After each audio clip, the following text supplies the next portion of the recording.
Hello viewers, I am Sajjan Raj Pokhrel and welcome to my channel Third Eye Discussion. Today I will be explaining another lesson from the Flex Golden Tale of BA first year compulsory English syllabus. So we have an ancient story, A Tale by B.P. Koirala. It talks about the relationship between God and the man in the past. Koirala argues that social life is far better than a lonely life.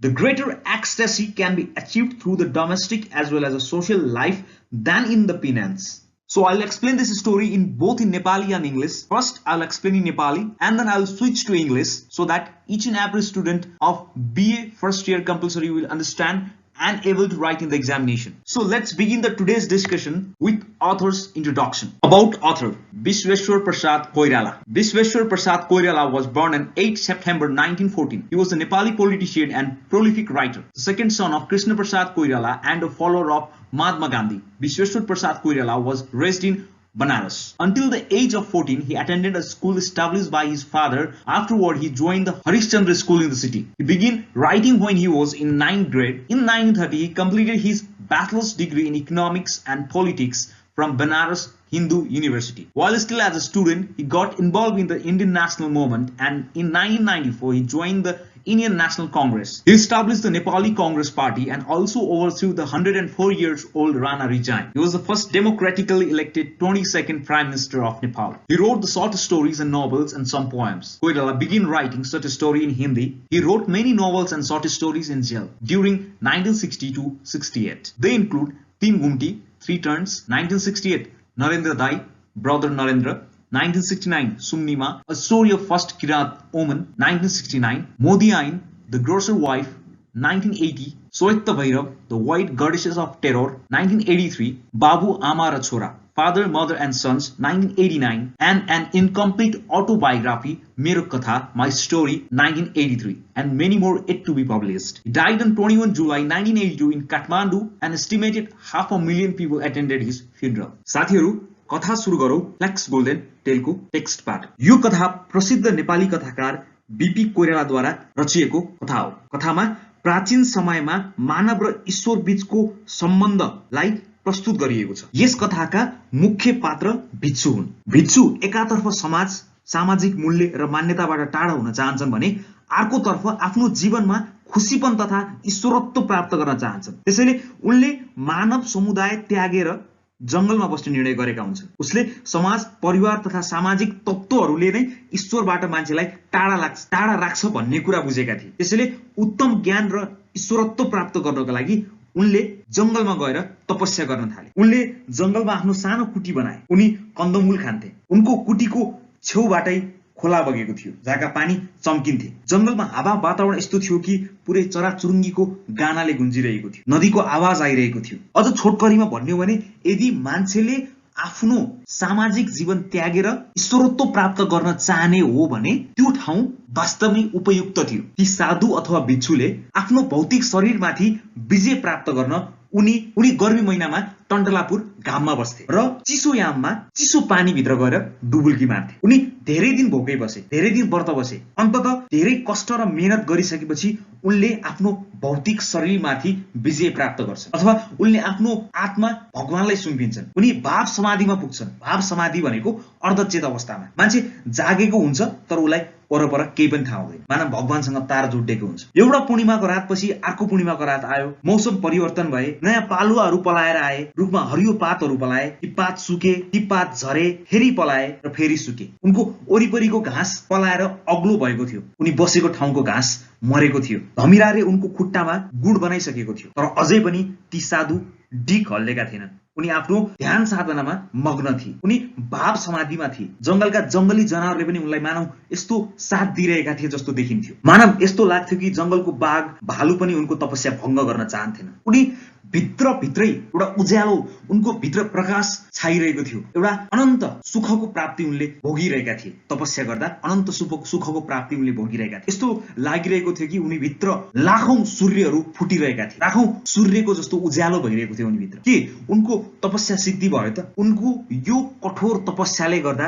स्वर्गमा रहेका भगवानहरूलाई भय भयो, डर भयो। अब यो साधुले आफ्नो तपस्यामा सिद्धि प्राप्त गरिसकेपछि यो हामी भन्दा ठूलो हुन्छ भन्ने भगवान इन्द्रलाई उनलाई डर भयो, उनलाई आफ्नो पावरको डर भयो। त्यसैले उनले त्यो साधुको तपस्या भङ्ग गर्न के गरे, उनको राजसभाको एउटी सुन्दर र निपुण अप्सरालाई उनको ध्यान भङ्ग गर्न पठाए। ती अप्सरा नग्न अवस्थामा पानीमा आउँछिन्, त्यो नदीमा आउँछिन् जुन उनको कुटीको नजिकै थियो। त्यो नदीको पानीलाई उनले हातले खेलाउँछिन्, छिटा उडाउँछिन् पानीको। उनी यस्ती रंगीन देखिन्थिन्, उनी यस्ती तेजस्वी देखिन्थिन्, उनी यस्ती आकर्षित देखिन्थिन् कि मानव सेतो हिमालमा सूर्यको पहिलो किरणले गएर छोएको छ। पानी उनको घोडासम्म आइरहेको थियो। उनी झुक्थिन् र अञ्जुलीभरि पानी लिन्थिन् र पानीसँग खेल्थिन्। त्यो गर्दा उनी यति पवित्र, यति स्वच्छ, यति सुन्दर देखिन्थिन्, मानव उनी एउटा रजनीगन्धाको फूल जस्ती थिइन्। अझ भन्यो भने उनका स्तन आकर्षित थिए, उनका स्तनले भुइँतिर संकेत गरिरहेका थिए। मानव दुईटा बाज ठुट थडाएर बसिरहेका छन् आफ्नो शिकारलाई ठुङ्नको लागि। त्यो समयमा त्यो साधु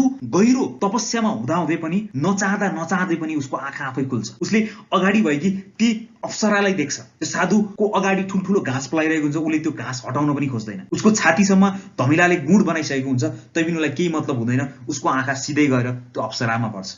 उसले भित्री आनन्द र उनको रूप हेरेपछिको आनन्दमा फरक छुट्याउनै सक्दैन। ती अप्सरा काँपिरहेकी थिइन्। मानव नदीको किनारमा फुल्ने साना साना बिरुवाहरूलाई हावाको झोकाले हल्लाइरहेको छ। आफ्नो तपस्याको मूर्त रूप सम्झिन्छन् उनले उनलाई। आफ्नो तपस्यामा उनी जति आनन्दित थिए त्यो आनन्दको जीवित रूप उनले उनलाई ठान्छन्, ती सुन्दरीले ठान्छन्। साधुले ऊ यतिसम्म उत्प्रेरित हुन्छ कि उनी प्रतिको यौन इच्छालाई दबाउन सक्दैन। दुवैजना आफ्ना माया, इच्छा तथा चाहना पूरा गर्ने क्रममा भिक्षुले आफ्नो तपस्यालाई, ईश्वरत्वलाई भुलेर जान्छ। बावजुद ऊ अप्सरालाई विवाह गर्छ र जीवन बिताउने निर्णय गर्छ। भिक्षु र अप्सरा एक अर्कामा माया मोह साटासाट गर्छन् र विवाह गर्छ। विवाह पछाडि उनीहरू दुई सन्तानको आमा बुबा हुन्छन्। विवाह पश्चात उनीहरू मानव समुदायमा गएर आफ्नो जीवन व्यतीत गर्ने निर्णय गर्छन्। जब उनीहरू समाजमा आएर बसोबास गर्छन्, राजाले भिक्षुको क्रियाकलापप्रति प्रशंसा व्यक्त गर्छ। उनीहरूले दुईजना छोराहरू जन्माउँछन् र पारिवारिक सुखका साथ जिन्दगी बिताइरहेका हुन्छन्। त्यसैगरी आफ्ना छिमेकीहरूलाई दुःख सुखमा पनि साथ दिन थाल्छन्। उनीहरू शान्ति तथा सुखमय समाजमा बस्छन्। तर केही छिमेकीहरू पनि उनीहरूलाई आँखा तर्रै हेर्छन्, सोध्छन् यो आइमाले एउटी साधुलाई बिगारे। तर भिक्षुले एक्लै जंगलमा गएर तपस्या गरी जीवन बिताउनु भन्दा समाजमा परिवार, साथी, छिमेकीसँग बस्दा नै बढी खुसी तथा आनन्द भएको अनुभव गर्छ। उनले तपस्यामा हुँदाखेरि जुन आनन्दको प्राप्ति गरेको थियो र परिवारसँग हुँदाखेरि जुन आनन्दको प्राप्ति गरिरहेको छ त्यसमा फरक छुट्याउन सक्दैन। अझ परिवारसँग बस्दा बढी आनन्दको प्राप्ति भएको उसले अनुभव गर्छ। साथीहरू, यो थियो विश्वेश्वर प्रसाद कोइरालाले लेखेको कथा अटेल। अब यो कथालाई म अंग्रेजीमा एक्सप्लेन गर्छु ताकि तपाईहरुलाई बुझेर दुवै भाषामा बुझ्यो भने तपाईले एक्जाममा लेख्न पनि सजिलो होला भनेर म यो कथालाई अंग्रेजीमा एक्सप्लेन गर्छु है त।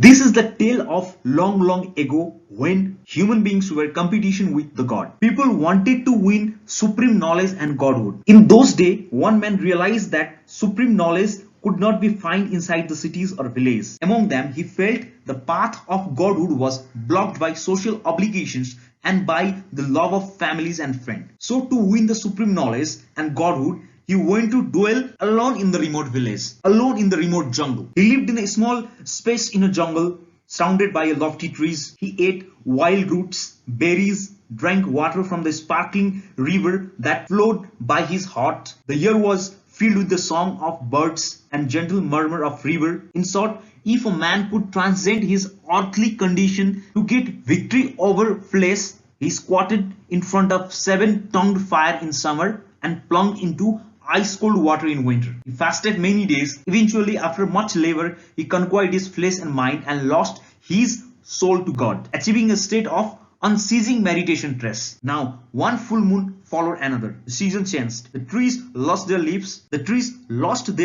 Put on new leaves, flowered and lost leaves again. Wild flowers bloomed and withered. The grass around him grew tall while grass beneath him died. The grass around him grew tall while the grass beneath him died. Termites built their nest on his legs. Yet the sage went on sitting motionless in a deep meditation trance. It looked like the animal inside the jungle, leopard, cobra, deer, surrounded him in a perfect harmony, that they even don't want to disturb his penance. Suffused by inner light, he achieved a state of unending ecstasy. He felt the brilliance of thousand suns exploding within him when the Saj's pinions started to threaten the seat of heaven, and while he was still immersed in his long dress, Indra, the king of God, sent the comeliest, adroitest nymph of his court to the hermitage. The nymph stripped off her cloth and stepped into the water, playfully sparkling its water. She looked as vibrant, as majestic and enchanting as a Himalayan peak